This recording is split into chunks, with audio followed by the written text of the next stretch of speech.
All right. So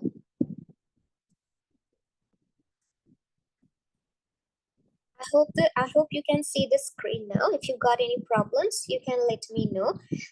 And also I will give you the option to speak, switch on your mic, because sometimes I might not know when my screen sharing would stop.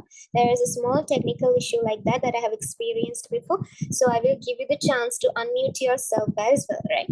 And I request the two people in this class to stay until the end. I'm pretty sure you will learn a lot of new things in a fun way, and also a lot of interesting tips from an A-level bio student that you can take into your life to improve this A-level journey, right? Okay. All right. So I hope the screen is clear for you guys. Today we are going to discuss about osmoregulation and excretion. Okay, students. Now, the first thing that you need to know about osmoregulation, something which comes in almost all the SCQs, right? If you take the provincial papers, if you take the past papers, this question is like repeatedly asked. For example, the famous question is, what is excretion? So you need to know the definition of excretion in the exact wordings in your resource book. That means I have highlighted it. You have to know these exact wordings. What do you mean by excretion? Excretion means the removal of nitrogenous metabolite. That means we remove metabolites which contains nitrogen. And also not only that, but also other metabolic waste processes. What do you mean by metabolic waste processes? What is metabolism? Metabolism means all the chemical reactions taking place inside a living cell, right? So metabolic waste means waste that is produced as a result of chemical reaction inside a cell. So these waste, the removal of these waste are called excretion. So take your resource book and highlight that point and write, and you can mark. Now you can take 3 pens actually. One, you can take the red pen for MCQs. Okay, you can take the black pen for SCQs. You can take a blue pen for the essays, right? So or else you can just write essays for the ones I'm telling you that will come for essays, that has a chance to come for essays. For the other parts, you just take a red pen for MCQs and black pen for CQs, right? Okay, so you can tick this with a black pen because this is usually asked in your SCQs. Then what is this osmoregulation process? They say it is a process by which organisms control solute concentration and water balance within the body. So what do you mean by this osmoregulation? Basically is, now it's sort of like a homeostasis process. Okay, so our solute concentrations, that means in our blood, the sodium ions and almost all the other solutes, for example, nutrients, they can be high, they can be low, right? So we need to maintain them at a constant level.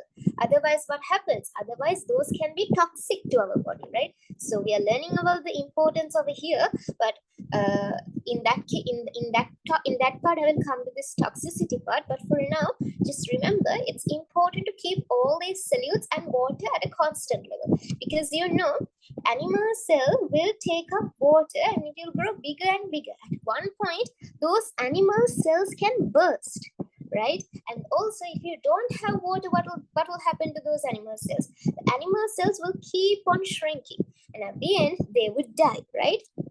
So both cases are harmful for the animal cells, not only for the animal cells, but also for the plant cells. But today we are talking about the animals. That is what, because osmoregulation and excretion are related to animals, right? Okay. So another important part that you need to know about osmoregulation, that means from this part, is what is osmoregulation? You need to know the definition of this, because now I told you they can mostly question the excretion definition, but sometimes there is a chance that they can ask you what is the definition of osmoregulation. Now this is how you study definitions. Osmoregulation, what is it? It is a process. You can write down osmoregulation. It is a process. Then you ask the other question. What does the osmoregulation do?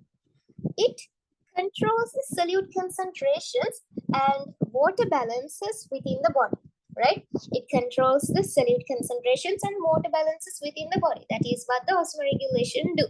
And in which in what type of like does it control this osmoregulation and does it control this solute concentration and water concentration in non-living things? No, right? It does that in organisms, right? So write down process by which organisms control solute concentration and water balance within the body. You don't have to by heart anything. You have to ask questions for yourself and make the definition in your head itself. But you need to write the exact wording. For that, you need to keep on asking that question and practice this answer over here, right? Okay. Now let's go through the RB part. Now those are the important things in this first para. Let's just read it and see. All right. Osmoregulation is a process by which organisms control solute concentration and water balance within the body. Okay, we know that. Simple unicellular organisms such as amoeba, paramecium use contractile vacuoles for osmoregulation. They can ask you in SCQs who are the organisms that uses contractile vacuoles and what do they use those contractile vacuoles. They can ask you SCQs like that. So what are the two animals that have contractile vacuoles? We learned this in unit 3 also. It's amoeba. Remember, when you write amoeba, A capital underline. Okay. Paramecium, P capital. Correct spellings should be there. Underline, right? So they are the two types of organisms which use contractile vacuoles for osmoregulation. Now, we do not use contractile vacuoles because we are not small animals, right? We can't do the osmoregulation process by just diffusion. We need a whole lot of like a very complex mechanism for that. We can't use diffusion for that, okay? Right. Then let's go for the other part. The chemical reactions that occur in organism result in the formation of waste products, often toxic, which must be disposed in some way. For example, if you take ammonia, in chemistry we learn ammonia is a basic gas, right? It's a basic gas. So what happens when the bases increases when the amount of bases increase in our blood? The pH changes, right? The pH increases. So when there is a change in pH, what happens to the protein molecules inside our blood? They tend to get denatured, right? So these are unfavorable for the components in our blood, right? So therefore, we need to make sure we excrete these harmful substances out from our body. Okay, now let's go for the other part. So we learned the definition of excretion. What is it? Now, osmoregulation is a process. What is excretion? It is a removal. It is the removal of what? Of nitrogenous metabolite and other metabolic waste products from where? From the body, right? That is excretion. Then they say defecation is not considered under excretion. What is defecation? Removal of feces, right? Removal of feces is what you call as defecation. Why don't we call it, and why is it not considered as a type of excretion? Because this the food in our gut takes place in any chemical reactions when it traveling. We have learned the digestive system now, right? 2025 students must have learned, they must have learned the digestive system by now, right? So digestive system, it just passes through the digestive system. There's no chemical reactions taking place. It's just absorption, right? Absorption through the intestinal membranes, like intestinal linings, right? So there's no chemical reaction. So therefore, you can't say it's a metabolic waste, right? It's a waste, but it's not a metabolic waste. Therefore, it cannot be included under excretion, right? In many animals, excretory and osmoregulatory systems are linked structurally and functionally. Now, if you can take a small paper and write this down. In all animals, excretory and osmoregulatory systems are linked structurally and functionally. And write down in front false. False, because these are the type of questions that comes for MCQs. So with your red pen, mark a star. In many animals, excretory and osmoregulatory substances are linked structurally and functionally. not in many animals, in all, sorry, not in all animals, in many animals, right? In many animals, excretory and osmoregulatory systems are linked structurally and functionally, right? Okay, now we are going to learn, give me a second, I want to check the meeting. All right, isn't my screen share? Yeah, we don't get marks if we didn't underline amoeba. Why? Because amoeba is a scientific wording. If you have gone through the unit 3, you can see all of them are in italic forms, right? Amoeba, paramecium, euglena, except for diatoms, right? Diatoms are not underlined. Diatoms is not a scientific word, but amoeba, paramecium, euglena, and what else? What do you call, the red algae, the green algae, they have given some names, right? I can't remember the names, but they have given some names. So I think sargassum, yeah, sargassum and alba, right? Alba and sargassum, yeah. Alba and sargassum, those should also be underlined, right? Whatever which is in italic in your RB should be underlined and written in capital form. All right, otherwise you won't get that mark. They're very strict with marking, so you need to be careful, right? Okay, so write down that MCQ point that I gave you. In all animals, excretory and osmoregulatory systems are linked structurally and functionally. That is false. Why is it false? Because it's in many animals. Okay, now we're going to the importance and need of osmoregulation and excretion. All right, let's go through this part first. Okay, so they're saying for effective body functioning and survival, animals have to maintain a constant internal environment, especially the relative concentrations of water and solutes within favorable limits. Now, here you can write down essay.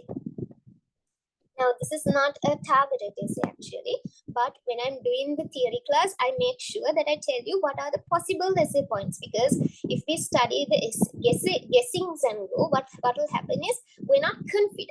So when I was at your, that means when I was at your point 3 months before the exam, I have made sure that I have studied almost all the possible essays from unit 1 to unit 5 and have studied some considerable amount of essays from the latter parts, right? I didn't depend on the guessings, but I did actually put some more emphasis on the guessings. For example, the cardiac system and everything, I put some more emphasis on those, but these parts I made sure I remember the points that I could write even if it comes for the exam, right? So that's how I went for the paper. But this from the osmoregulatory part, a question came in 2022, so there is a chance that it won't come again, like they won't question it in 2024. And more than this part, they have so many other things to question. For example, the sliding filament theory, the nitrogen cycle. Those are like the major guessings last year. They didn't come, so they can be asked for this year, right? So therefore, these are like the normal essay topics that a teacher should tell you that might come for an essay. For any essay, either for your A levels or either for the 2026 A levels. So as a student, you should practice yourself to write an essay on this, right? So we need to learn the important points. Okay. Now don't get panicked.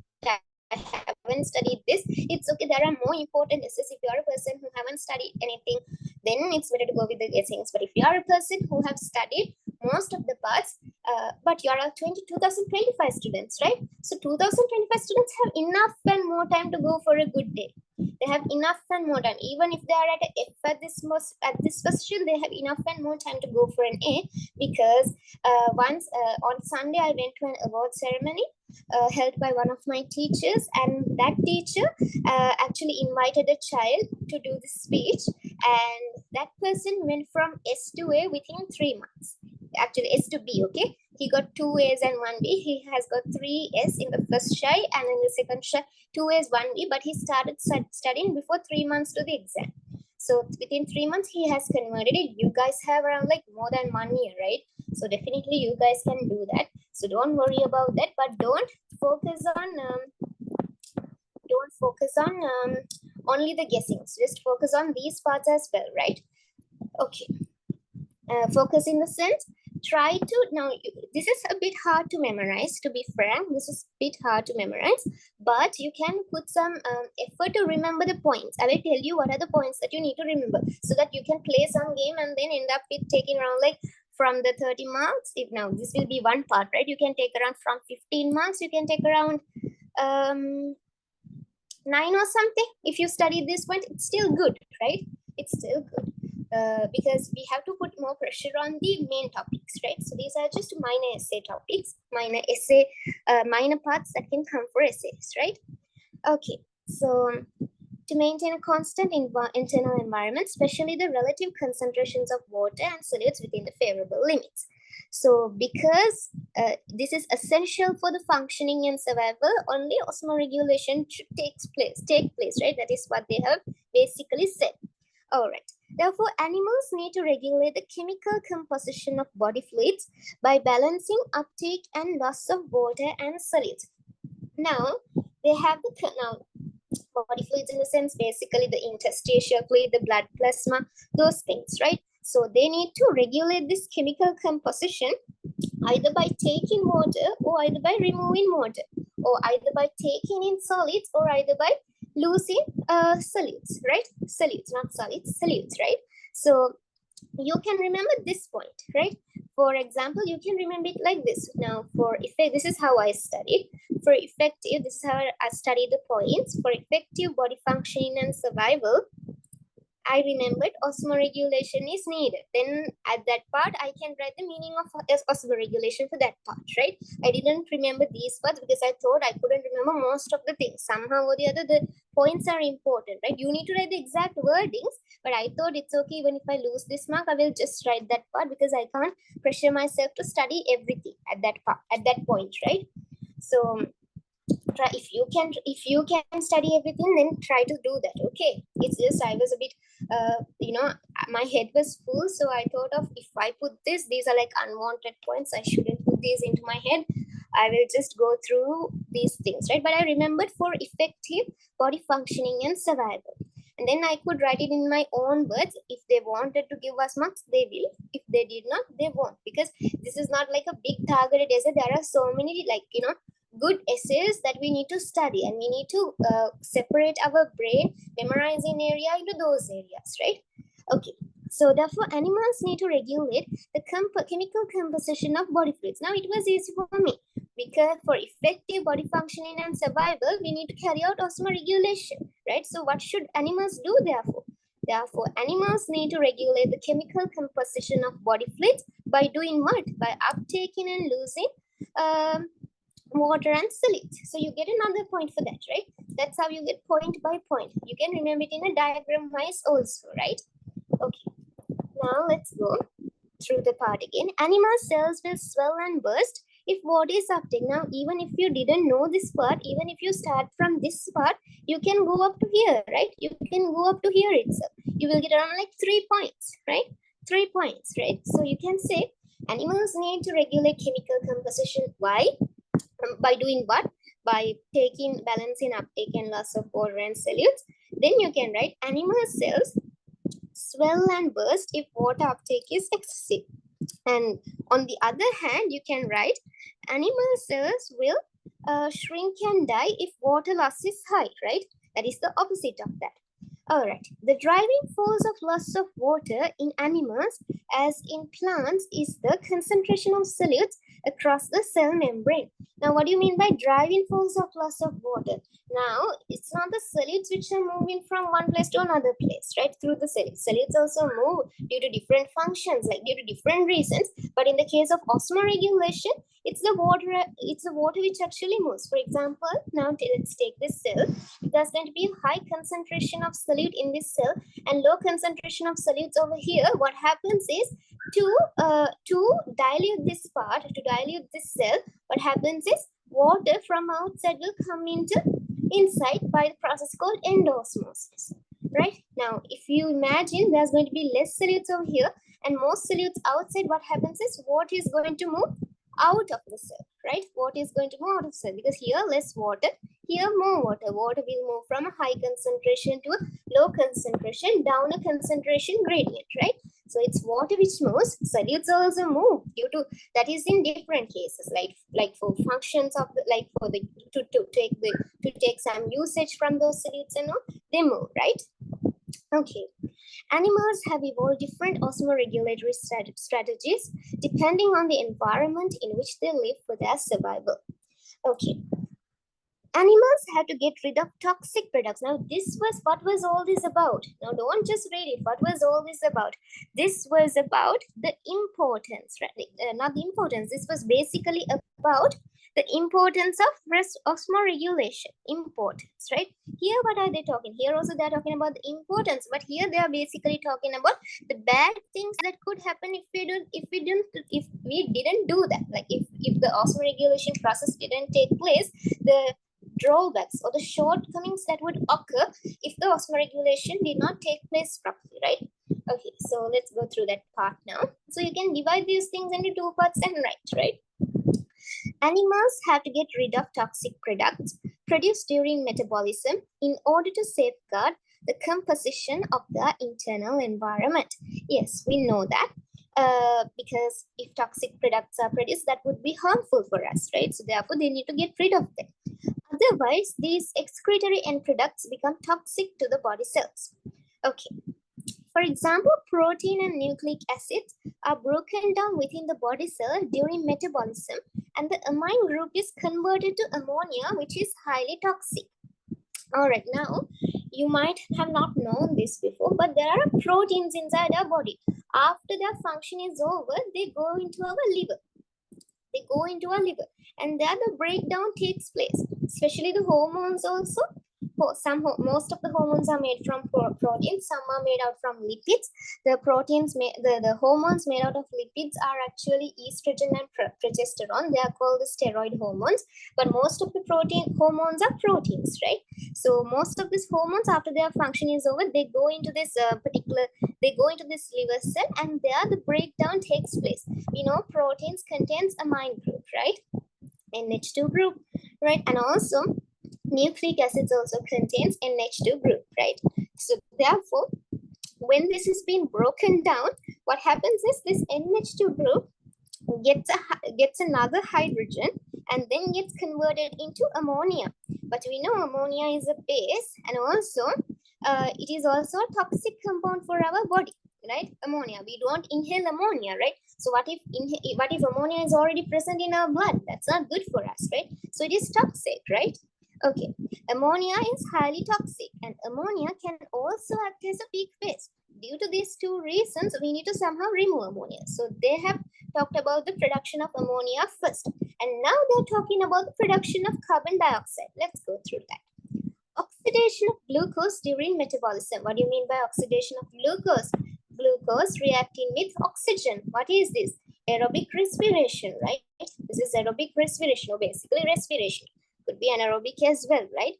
No, anaerobic, if it's anaerobic in animals, it should be lactic acid fermentation. In lactic acid fermentation, carbon dioxide is not produced, right? So it's basically aerobic respiration. Oxidation of glucose during metabolism will release carbon dioxide, which forms a weak acid. How does carbon dioxide forms a weak acid? Students, carbon dioxide dissolve with water and form what? Bicarbonate ions. Right, it forms bicarbonate ions. So this bicarbonate ions dissolves, it actually forms carbonic acid, okay? It forms carbonic acid, H2CO3, and this gets dissolved into bicarbonate ions, right? This is the one which gets dissociated into bicarbonate ions. So carbonic acid is what? It's a weak acid. Now ammonia is a weak base, carbonic acid is a weak acid, right? So even if weak base and weak acids get accumulated into like high numbers, what would happen to our pH? pH would either drastically drop or they would drastically increase, right? It's not good for us. So accumulation of such weak acids and bases will alter the acid-base balance in the internal environment. Okay. Changes in acid-base balance will lead to adverse effects such as denaturation of proteins. Yes, we know that. Therefore, removal of excretory products, again they have said, because of all these things only, removal of excretory products is essential to maintain internal environment within favorable limits for effective body functioning. Can you see? Now, you might have not noticed this before. Here also they are telling about body functioning and survival. Here also for effective body functioning and survival, right? And here also within favorable limits. Here also within favorable limits. So if you have studied either one of these parts, it's easy for you. You can write it in the first para also, you can write it in the second para. But you will get 1 point for that. But still, you can easily write that essay down, right? Build up the essay as a story and write it down. Always remember these things as a story. Okay. All right. Now let's move on to the relationship between metabolic substrates and excretory products. Okay. Metabolic substrates in cells are carbohydrates. Now, what are the metabolic substrates, children? They are the organic products, organic compounds. The first few organic compounds we learn in Unit 2, what are they? Carbohydrates, fats, proteins, nucleic acids, right? So these are the metabolic substrates. These are the ones which gets involved in metabolic reactions. That is what you call as a substrate. Substrate is the reactant, right? Reactant. And reactant gives the product, right? After two reactants react together, it gives the product, right? Okay. The excretory products of these substrates will vary depending on several factors. Now this what you call carbohydrates will produce different excretory products. Fats will produce different excretory products. One reason is because their elemental composition is different, right? So you have to write. Now they will ask you this. You can take your black pen, the SCQ pen. I don't know what is your SCQ pen. Take your SCQ pen and write it and put a star. Also, if you can, take your MCQ pen also and then put a star. So 2 stars are there. Could be asked for MCQs, could be checked for SCQs as well, but mostly for SCQs, right? So they can ask you what are the factors that the excretory products of different substance depend on. There are how many factors? 4 factors. First factor is chemical structure and the composition. Chemical structure and the composition. While I'm teaching, you can make your own questions and write them down. So you are interactive with me, right? Chemical structure and composition, right? Second one, availability of enzymes. With the availability of enzymes, the the byproducts or the end products of these substrate molecules will change, right? For example, we take no, I don't think I have an example for availability of enzymes, but let me get into the other part, oxygen availability. Now, for example, when carbohydrates reacts with oxygen, what is produced? Carbohydrates means glucose reacting with oxygen. What does it give us? When glucose reacts with oxygen, that is aerobic respiration, it gives different products. But when glucose doesn't react with oxygen, that means when oxygen is not available, it would give different products, right? For example, lactic acid, right? So there can be 2 different products from the same substrate due to the oxygen availability, right? And the habitat in which they live. For example, if an organism lives in water, that means he can easily excrete ammonia. Because ammonia is toxic, right? They can easily excrete ammonia. But if an animal lives on land, they can't excrete in the form of ammonia. They have to excrete in the form of uric acid. So both, now here the same what you call substrate is used, proteins and nucleic acids, but depending on the habitat they live, the end product would differ, right? And talking about the availability of enzyme, I couldn't remember anything at that point, but availability of enzymes, if you take, for example, ammonia needs to be broken down. Proteins needs to be broken down into ammonia, right? Then ammonia gets converted into urea and uric acid, right? For all these things, all these processes, enzymes are required, right? So depending on the availability of enzymes also, the end products would change, right? So that is the function of the availability of enzymes, right? Hope you got that. And some enzymes can catalyze the reaction to increase the rate, and therefore it can produce that particular end product more easily when compared to the others, when compared to the same substrate but without that enzyme, right? Something like that. Okay, so remember those 4 parts. Now let's go through the explanation. If carbohydrates are metabolized within the body cells, when oxygen is available, final excretory end products are carbon dioxide, water. That is what? Aerobic respiration, right? Aerobic respiration. If they are subjected to anaerobic respiration, lactic acid is produced. That is what? Lactic acid fermentation. When fats are subjected to aerobic metabolism, final excrete now, fats are also like carbohydrates, right? Same elemental composition, right? Carbon, hydrogen, oxygen, right? So therefore, they also now, actually after a carbohydrates are limiting, like for example, after they are over only, our fat source, our fat reserve gets used up, right? So they also gets used up as in the form of carbohydrates, right? So they also give the same excretory product, and they, and yes. Did anyone ask a question?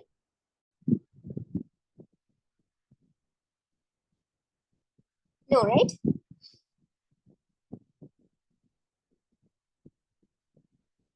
Okay. All right. Okay. I thought someone asked a question. I'll bring some water before I start again. I'm having phlegm today. Sorry if my voice is cracky. I'm really sorry for that. I'm having phlegm today at this moment, right? Okay. Let's get back into the session. So when fats are subjected to aerobic metabolism, final excretory products are carbon dioxide and water. Okay, so that is same, like that is similar to carbohydrates, right? Then let's go to the other part. Since proteins contain amine groups in their structure, during metabolism of excess amino acids, ammonia is produced.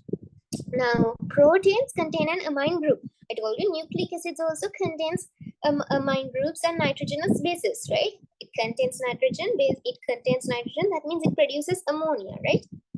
So basically, due to their metabolism, ammonia is the resulting excretory product, right? But depending on the availability of enzymes and their habitat, these things can change into urea and uric acid. So usually what happens is proteins get broken down into ammonia, but this can change. Nucleic acids also usually gets broken down into ammonia. This is actually the first. If you have gone now, don't do the old past papers, children, because you might get especially the MCQs, you might get mixed up. You might wonder, this was not in our resource book. What should I do? How can I find the answer? You will get mixed up. Try to do the new syllabus questions over and over again, right? Do it around like, even if you can do it more than 5 times, now you have done up to what you call unit 5 now, right? So try to do those questions repeatedly. Plus, not just past papers, there are new syllabus provincial papers also, right? You can try those papers out as well, right? And also, if we take, yeah, and also in the if I'm going to do a 2025 theory class, in my theory class also I will be giving you now your paper class won't start right now. After the 2024's paper class is over only, I will start your paper class within 3 months. So till then I will give you the recordings of the 2024 paper class for free. That means you can watch all the units, all the questions up to unit 5, so that you can get an so you can do the new syllabus questions as well on these topics, right? Okay. Now let's go into this part. Proteins, nucleic acids, the first excretory product is ammonia. But depending on whether enzymes are present and also depending on the habitat in the sense whether water is present or not, this gets converted into urea and it can also get converted into uric acid. Now they have explained this beautifully in this part. So let's go through that part and see. Okay, right. Relationship between nitrogenous excretory products and living environment. Okay. Nitrogenous excretory products of animals are ammonia, uric acid, and urea. These different forms vary significantly in their in their toxicity and energy cost. Ammonia is the highest toxic, right? Uric acid is the least toxic, right? And to produce ammonia, you need a large amount of energy, but to produce ammonia, you need actually very low amount of energy. The reason why you need a low amount of energy is because there's going to be a large amount of water. Now I'll come to that part slowly. Before going to that part, it's hard for me to explain that part. So let's go with the RB itself. Okay. All right. So since ammonia is highly toxic, a large volume of water is needed to excrete ammonia. Now, what happens is, now since ammonia is very toxic, now these excretory structures would get damaged, right? These excretory structures, the urethra, the ureters, they would get damaged if this, what you called ammonia, is highly toxic. So you need to dilute that ammonia. To dilute it, you need a large amount of water. But do we have access to such a large amount of water to dilute ammonia? No. But marine animals, that means animals which live in aquatic environments, do have that chance of using a lot of water to dilute this ammonia, right? So typically, animals that live in water, such as bony fishes, many aquatic invertebrates, and aquatic amphibians, especially tadpoles, excrete ammonia since they have ready access to water, right? So that is the first point. Now this is also an essay targeted, but this thing you can write it easily even without looking at this. You can write ammonia, highly toxic, therefore it needs water. Therefore large volume of water is needed to excrete ammonia. Then you can write, even if you write bony fishes, many aquatic invertebrates, aquatic amphibians, such as tadpoles, you get 4 points for those examples also. So remember these as points. Try to write down the exact wordings, but even if you forget the exact wording, don't worry, right? Don't worry, try to write something. I mean, for the practice sessions, right? When you practice and practice, at the end, when you're closer to the A-level exam, you will be thorough with these parts, right? That's how I got thorough. You can also do the same thing, right? So typical, now we are at this part, energy cost for producing. Now every part you can see, first they're talking about first they're talking about the amount of water that is needed. Amount of water. In this part also they're talking about the amount of water. In this part also they are talking about the amount of water. And then in the latter part they're talking about the energy cost. Right? Energy cost. Here also they'll be talking about the energy cost. Here also they'll be talking about the energy cost. That's how the two parts are divided. That's how each para is divided, right? So energy cost for producing ammonia for excretion is comparatively low. Why is it low? Because we don't have to break down ammonia, right? Now, do we have to break down ammonia into different parts again? No, we just have to excrete ammonia as it is. So for breakdown, we don't need energy, right? But if we had to break down, then we have to use energy, right? So therefore, we do not use much energy when we are excreting ammonia. Not we, the bony fishes, the aquatic invertebrates, the aquatic amphibians, right? So they are the ones, they don't use much energy. And if you take this part, in the 2013 paper, they say due to excretion of urea, loss of carbon from body is high. Now that is a correct statement, and I will come to that when I discuss about urea, right? But for now, tell me, no need to tell me, you just think by yourself itself. But like you tend to get your answer. I will give you the answer now. Due to excretion of ammonia, loss of carbon from body is low. Is it true? Is it false? It is true. Why? Because we're not using much energy, right? If you are using energy, we need to break down carbon in our body, right? If you are not using energy, we do not have to break that carbon, right? So carbon, the loss of carbon is low in that case. This is a 2013 question. This is why I asked you not to do those questions. It's a bit confusing, but I have taken the important parts from the past MCQs that could be asked as creative questions, right? Since they have talked about energy cost, they can ask you about the carbon loss too, right? That is just a connection. Now, that's just a logical connection. You need to understand that logical connection, right? Okay. All right.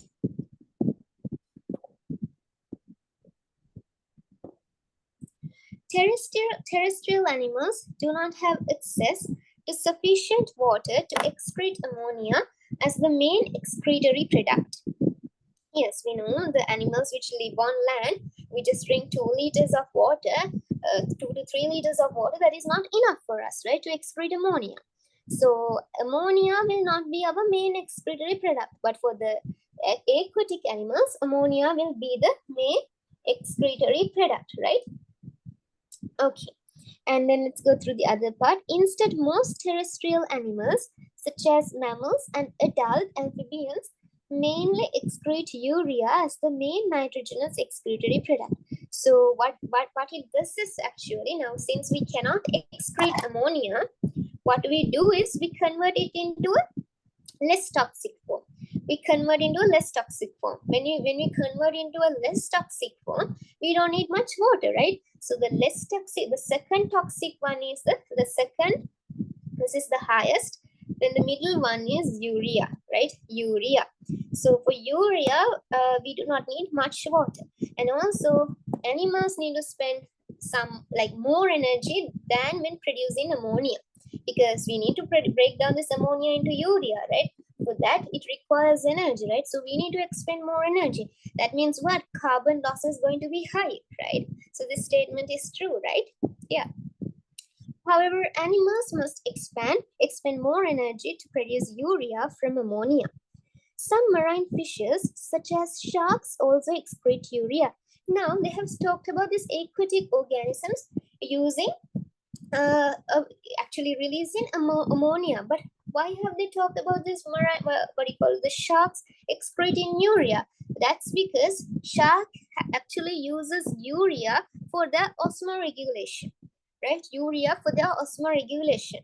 Now we just have normal blood, we use normal water for our osmoregulation, right? But shark itself, they just use urea, so they excrete urea too. It's not related to this ammonia production or anything like that. It's just an exception that you have to learn by heart, right? So I also had that problem at your time. Why because why the sharks produces urea when all the other animals produces ammonia, even though they have said they use it for osmoregulation? It didn't make any sense. That is just because the resource book is sort of a bit unorganized, but it's really important. Okay, you have to value this book, it's very important, but anyway, some parts are a bit unorganized. This is an exception, right? You have to study by heart. Some terrestrial animals, such as birds, many reptiles, remember this word many. Why have they said many? Because it's not all reptiles, right? It's not all reptiles. So you can put a small star into that. I think when I was studying, I put a small star into that part, so that whenever I keep on studying that, revising that part, if I come across that part, I make sure it's an MCQ point. Land snails and insects excrete uric acid as the main excretory product. Now, ammonia is first broken down into urea, and then again you have to break it down into uric acid, right? So two steps. Two steps means a lot of energy. Energy more than even the energy is even higher than when producing urea, right? So therefore, the loss of carbon is maximum when compared to the other two parts. Here the loss of carbon is what? Here the loss of carbon is minimum, right? But here the loss of carbon is maximum, right? And here what happens is more water, a lot of water used, here less water used, right? Right? And here what happens? More energy used, here less energy used, right? Least energy, most energy, right? Okay, so uric acid is non-toxic, so you do not need much water, right? If it's non-toxic, it's not going to damage the particular animal's excretory structures, right? And therefore, you do not, and it is also insoluble in water, generally insoluble in water. That means you are excreting it as a semi-solid, right? Semi-solid. If you have seen land snails, I searched for an image, but I couldn't find a good image. That's why I didn't take it. But you can see sometimes land snails, if you can now, since you've got time, you can search for those important things and get it into your head, right? Okay, so therefore it is excreted as a semi-solid with a trace amount of water. However, uric acid production from ammonia requires more energy than urea production. I hope you understood this, and I hope you how to write this essay by breaking down into points. First, they're talking about the water consumption, the amount of water. Then they're talking about the energy cost. That's how each of them are divided, right? Okay, now let's go to the diversity of excretory structures of animals. And also this part, in man, main site of urea production is liver. Now this is a true statement, but if I give you like this, write this down if you can. In man, main site of urea production, main site of urea production is the kidney, is the kidney. No, put false. Urea is produced in the liver, because in the liver only ammonia is being broken down into urea. But urine production is taking place in the what do you call, the kidney. Urine production takes place in the kidney. Urea production takes place in where? Takes place in the liver, right? There's a difference. Okay, let's go to the other part now. Hope you understood that part. And also try to answer this question: which excretory substance is the least toxic waste product? No, least nitrogenous. Yeah, least nitrogenous. What is the least nitrogenous waste product? Uric acid, right? Uric acid, because ammonia contains nitrogen, it is being broken down, and in the urea a lot of carbon molecules are there, right? If you are doing chemistry, you need to memorize the urea structure by heart, because it's been given in a lot of questions. I think you didn't come across that. If you have done organic chemistry by now, you should know the structure of urea. Yeah, so urea contains carbon, right? So basically it is the substance from here which contains the least nitrogen, right? And this is basically, this was also a part of a old past paper MCQ. We will be discussing the new past paper MCQs, as you can see, all are there. Okay, so first of all, I just needed to take some bits from the old past papers also. Body surface, the diversity of excretory structures of animals. Okay, some animals excrete by using their body surface. For example, cnidarians, right? Cnidarians have a, who are the cnidarians? Jellyfish is a type of cnidarian, hydra, and also when you write hydra again, since hydra is actually in italic form in your RB, you should highlight hydra, right? Obelia also you should write and not highlight, underline, okay? Obelia also you should underline, right? Okay, the cells of some animals which are in direct contact with the environment and eliminate excretory products by diffusion. Now their surfaces, we know when we are learning about cnidarians, we learned that they didn't have a specialized excretory system, right? That means their cells are in direct contact with the environment and they eliminate the excretory products by diffusion, right? Since they have a large surface area, they can do it by diffusion, right? Okay, those are simple parts, right? Flame cells, these are specialized ciliated excretory cells connected to a network of tubule which opens to the outside of the animal. Now we learned when we were learning about platyhelminthes, phylum platyhelminthes, we learned about these flame cells, right? So they are present in platyhelminthes, that means the flatworms, right? All right, so you now when you look at this diagram, don't just look at this diagram and forget. They can ask you new questions, right? Every year they try to change the pattern by like, they try to do some change in the question paper. So you need to get adjusted. If they ask you to label this, now they draw this one and ask you to label this. You should be able to label, this is the cilia, this is the flame bulb. If they ask you to label a flame bulb from here, you should be able to label like put what you call curved arrow, like curved bracket like that, and you have to